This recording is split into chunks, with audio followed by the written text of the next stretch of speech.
이용해 영공을 완전히 장악할 거라고 자신했습니다. 미군은 트럼프 대통령 암살을 시도한 이란 부대 지휘관을 제거하고 2차 세계대전 이후 처음으로 어뢰로 이란함을 격침했다고 밝혔습니다. 워싱턴 연결합니다. 홍상희 특파원, 미 국방부 작전 브리핑 내용 전해주시죠. 네, 이곳 시간으로 오늘 오전 미 국방부 청사에서 작전 브리핑이 있었습니다. 대이란 군사작전과 관련해 피트 헤그세스 미 국방부 장관은 이제 막 전쟁을 시작했을 뿐이지만 이미 끝장낸 상태라며 며칠 안에 이란 영공을 완전히 장악할 거라고 말했습니다. 세계 최강의 미국과 이스라엘 공군이 함께 이란의 방공망을 무력화할 수 있다는 건데요. 헤그세스 장관의 말을 먼저 들어보시죠.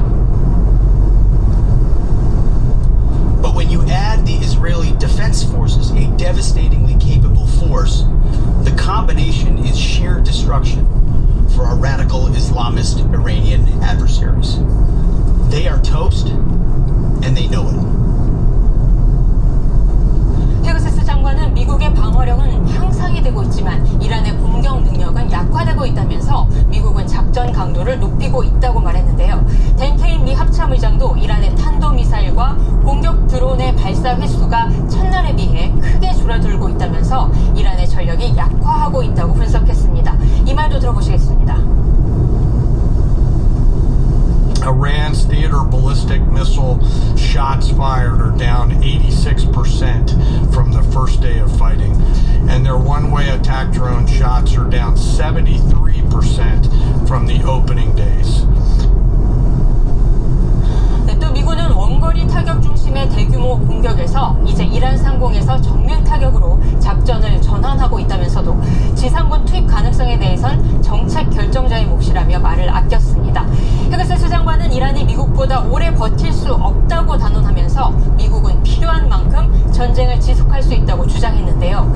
예상되는 군사작전 기간에 대해서는 앞서 4주라고 말했지만 6주일이나 8주일 혹은 3주로 단축될 수도 있다고 말했습니다. 이런 가운데 미군 잠수함이 어뢰를 이용해 이란 군함을 격침한 사실도 발표했다고요. 네, 그렇습니다. 헤그세스 장관은 하루 전 인도양에서 미군 잠수함이 어뢰로 이란함을 침몰시켰다고 밝혔습니다. 지금 보시는 화면이 미 국방부가 오늘 공개한 이란함 격침 장면입니다. 이미 공격을 받은 듯 불이 붙은 군함 한쪽에 거대한 폭발이 일어난 뒤 서서히 가라앉는 모습을 확인할 수 있습니다. 스리랑카 인근 인도양 남부 해역에서 이란 해군 호위함 아이리스 데나가 폭발 뒤 침몰해 지금까지 최소 80여 명이 숨지고 100여 명이 실종됐다는 보도도 전해지고 있습니다. 미 해군이 어뢰를 이용해 함정을 공격한 건 제2차 세계대전 이후 처음인데요. 헤그세스 장관의 설명을 들어보시겠습니다. Instead, it was sunk by a torpedo. Quiet death. The first sinking of an enemy ship by a torpedo since World War II. 네, 아이리스 데나는 지난달 말 인도 남부에서 진행된 다국적 해군 훈련에 참가한 것으로 알려졌습니다. 헤그세스 국방장관은 또 트럼프 대통령을 암살하려 했던 이란 부대 지휘관도 사살했다고 밝혔습니다. 이란은 트럼프 대통령을 암살하려 했지만 결국 트럼프 대통령이 승리했다고 말했습니다. 네, 그리고 트럼프 대통령이 쿠르드족 지도자들과 통화했다는 소식도 들어왔다고요? 네, 잠시 전 백악관 브리핑이 끝났는데요. 캐롤라인 레빗 백악관 대변인은 이란 공격 이후 트럼프 대통령이 쿠르드 지도자들과 통화했다고 밝혔습니다. 이라크 북부에 있는 미군 기지와 관련해 쿠르드 지도자들과 통화를 했다는 설명이었는데요. 레빗 대변인은 그러나 쿠르드족 접촉이 이란의 체제 정복을 위해 무장 세력을 지원하기 위한 것이라는 언론 보도에 대해서는 사실이 아니라고 말했습니다. 백악관 대변인은 또 미국이 이란의 지상군 투입을 검토하고 있느냐는 질문에 현재 시점에선 이 작전 계획의 일부는 아니라면서도 테이블 위에 올라와 있는 선택지를 트럼프 대통령이 제거하진 않을 거라고 말했습니다. 또 이번 이란 공격이 북한에 대한 미국의 입장에 변화를 주느냐는 질문도 있었는데 북한과 관련한 미국의 입장 변화는 없다고 덧붙였습니다. 지금까지 워싱턴에서 전해드렸습니다. 미국, 이스라엘과 이란의 군사적 충돌이 이어지면서 중동 전역 긴장이 고조되고 있습니다. 미국이 공격 수위를 높이자 이란은 중동 내 모든 군사 그리고 경제 기반 시설을 파괴하겠다고 위협했습니다. 요르단 암만에서 조수연 특파원이 보도합니다. 현지 시간 4일 암만 도심에 또다시 공습 사이렌이 울렸습니다. 이란이 이스라엘을 향해 발사한 미사일과 드론이 요르단 상공에 날아든 겁니다. 요르단군은 즉각 요격 작전에 나섰고 영국도 F-35 전투기를 지원했습니다. The government and the army, they're working so hard actually to keep the country very safe. But the situation in the Middle East is really very dangerous and these days. 이스라엘군은 이란 미사일 발사 기지와 방공 시설을 겨냥해 대대적인 공습을 벌였습니다. 핵무기 부품을 비밀리에 개발하는 곳으로 추정되는 이란의 지하 핵시설도 정밀 타격했다고 밝혔습니다. 미군에선 B-52 장거리 전략 공격기가 출격했고 B-2 스텔스 공격기도 이란 혁명 수비대 시설과 무기고 미사일 개발 북한단지를 추가로 타격했습니다. פועלים על פי תוכנית הלחימה הסדורה בתיאום ובשיתוף פעולה הדוק עם צבא ארצות הברית. יש לנו עוד מטרות ויעדים רבים. 이에 맞서 이란 혁명 수비대는 중동 내 모든 군사 경제 인프라를 파괴하겠다고 위협했습니다. 이란은 미사일 수십 발로 이스라엘 국방부 청사와 텔아비브 등지의 여러 군사 시설을 공격했습니다. 텔아비브의 미사일 파편이 떨어지면서 부상자가 발생했고 예루살렘 인근에서도 폭발음이 들렸습니다. 또 이란 미사일이 중동 내 최대 미군 시설이 있는 카타르 알루데이드 기지도 타격하며 긴장이 고조됐습니다. 미국, 이스라엘과 이란 간 교전 범위가 시간이 지날수록 확대되면서 중동 정세가 경랑 속으로 빠져들고 있습니다. 암만에서 YTN 조수연입니다.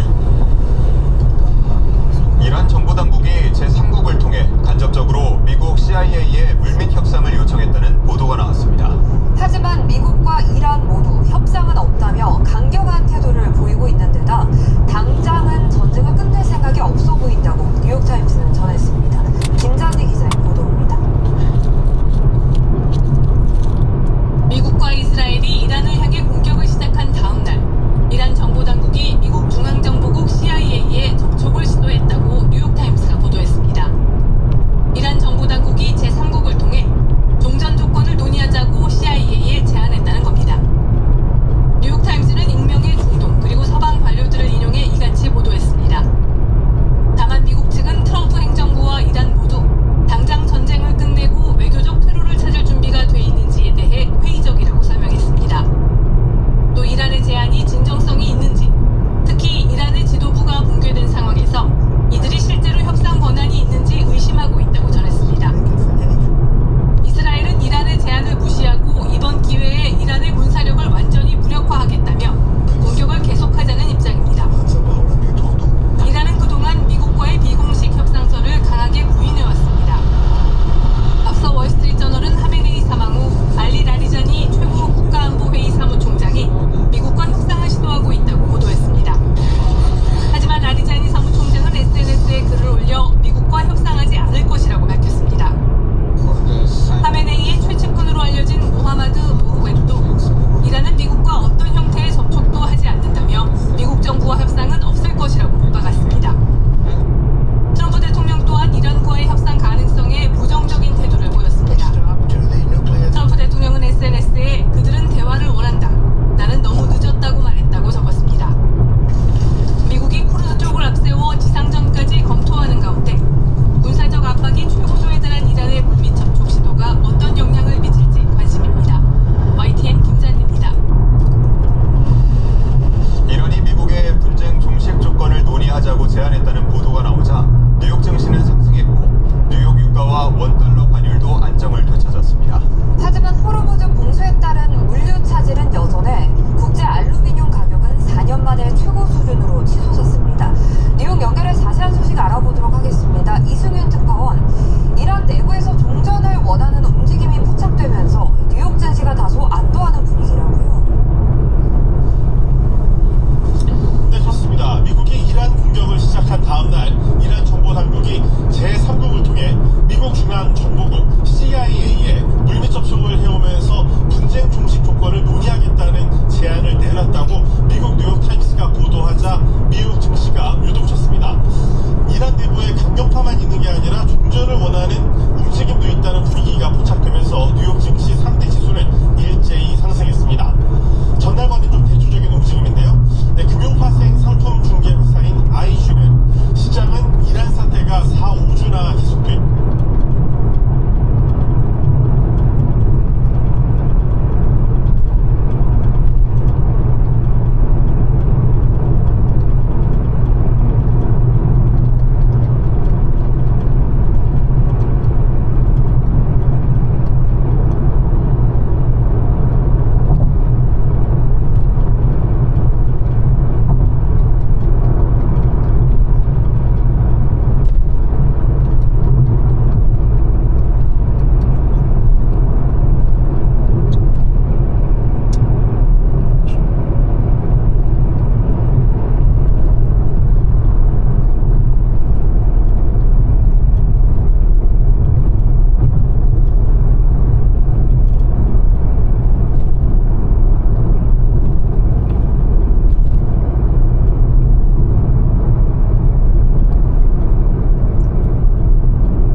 어제 코스피는 5,592로 출발해 12.06%, 지수로는 698포인트 폭락한 5,093으로 마감해 사상 최대 하락폭을 기록했습니다. 삼성전자가 11%, SK하이닉스가 9%, 그리고 현대차가 15% 하락하는 등 시가총액 상위 종목 거의 대부분이 하락을 면치 못했습니다. 코스피와 코스닥 모두 폭락하면서 장중 두 시장에서 매도 사이드카와 서킷 브레이커가 발동됐습니다. 중동 사태가 우리 경제에 미치는 영향이 작지 않을 거라는 경고들이 나오고 있습니다. 원유 의존도가 높은 우리나라는 유가 상승 시 물가 상승 압력에 쉽게 노출되고 기업의 비용 부담이 확산해 경제 전반에 악영향을 끼칠 수밖에 없는데요. 결국 사태의 장기화 여부가 변수입니다. 차유정 기자가 보도합니다. 이란이 세계 최대 원유 수송로인 호르무즈 해협 봉쇄 수혜를 높이자 국제 유가가 배럴당 80달러대 초반까지 급등했습니다.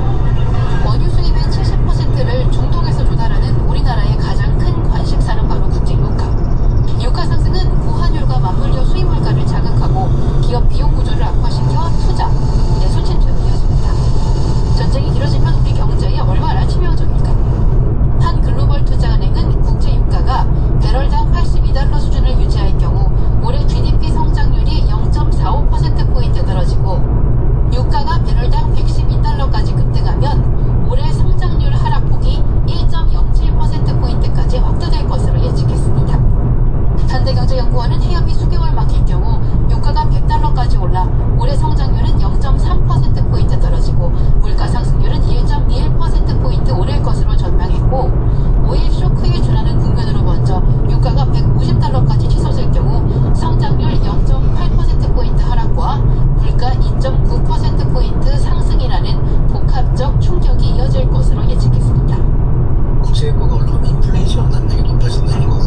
행사도 중 머리 위로 미사일이 다닐 정도로 상황은 엄중했습니다.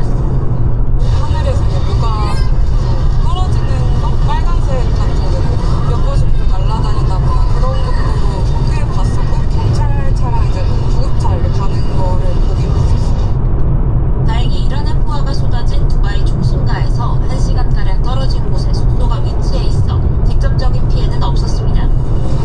하지만 시간이 갈수록 숙소 근처에서 화끈이 떨어졌다는 목격담이 나오는가 하면 폭격 소리가 점차 가까워지는 아찔한 순간도 있었습니다. 불이 약간 펑펑 터지는 소리 나면서 마지막에 좀 났었어요. 오기 전날? 이틀 전? 그때쯤에 차오를 약간 소리가 크게 들리고 두바이 연봉이 막히면서 예정된 귀국 일정이 수포로 돌아갔을 때는 한국에 있는 가족들까지 함께 마음 졸여야 했습니다. 힘겨운 시간 끝에 선수들은 운항을 재개한 여객기를 타고 한국으로 돌아왔습니다. 계속 들여다보고 있었어요. 뜨는 거마다 다 애매하고.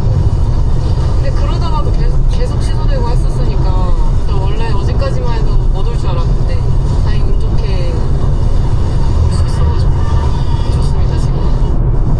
운동 사태로 한국 편차제가 공항 운영 제한이 계속되는 가운데 우선 오늘 오후 두바이 현지에서 체류하던 여행객 40여 명이 귀국할 예정입니다. 두바이 TN 박정현입니다. 순방을 마치고 어젯밤 귀국한 이재명 대통령이 오늘 바로 임시 국무회의를 열고 중동 지역 상황과 관련한 대책 등을 논의합니다. 사태 장기화 우려까지 제기되는 상황에서 국민 불안을 최소화하려는 의도로 보입니다. 홍민기 기자입니다. 3박 4일간의 싱가포르 필리핀 국빈 방문을 끝낸 이재명 대통령이 오늘 임시 국무회의를 소집했습니다. 긴박하게 돌아가는 중동 정세가 우리나라에 미치는 영향을 직접 챙기기 위해서입니다. 유관부처 핵심 참모들이 총출동할 회의에선 이란을 비롯한 현지 상황에 대한 재정경제부와 외교부 등의 보고가 우선 이뤄질 전망입니다. 중동 지역 내 우리 교민과 해병부대 장병 등 국민 안전 대책이 최우선으로 다뤄질 걸로 보입니다. 이란의 호르무즈 해협 봉쇄로 인한 국제 유가 급등과 국내 주가지수 폭락 등 주요 경제 지표에 대한 점검도 이뤄질 걸로 예상됩니다.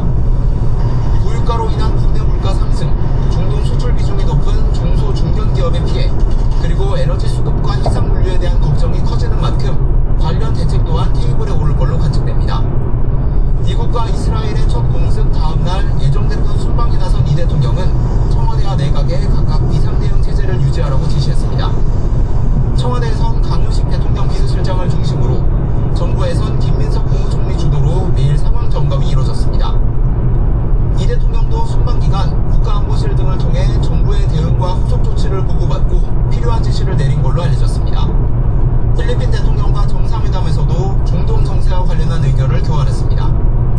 영내 정세와 함께 최근 중동의 상황에 대해서 논의하였고 중동의 안정과 평화가 조속히 회복되기를 소망하였습니다.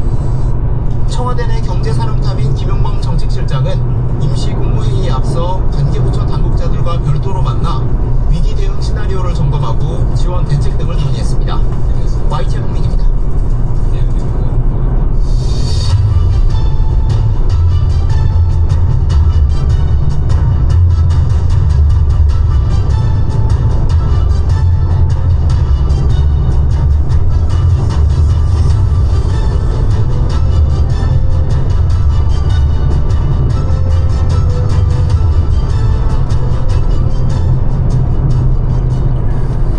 이번에는 주요 사건 사고 소식 살펴보겠습니다.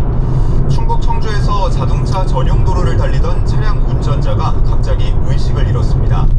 자칫 대형 사고로 이어질 뻔했지만 자신의 차를 희생해 앞을 가로막은 시민과 경찰의 신속한 구조가 소중한 생명을 살렸습니다. 김기수 기자입니다. 제한속도 시속 80km인 자동차 전용 도로에서 차량 한 대가 차선을 밟고 천천히 움직입니다. 뒤따르던 차가 갓길로 빠져 이를 피해가기도 합니다. 지난 3일 충북 청주 삼수선로에서 포착된 비정상적인 차량의 모습입니다. 차량 안에는 60대 운전자가 고개를 푹 숙인 채 심정지 상태로 의식을 잃고 있었습니다. 이를 발견한 한 시민은 급히 속도를 높여 앞지른 뒤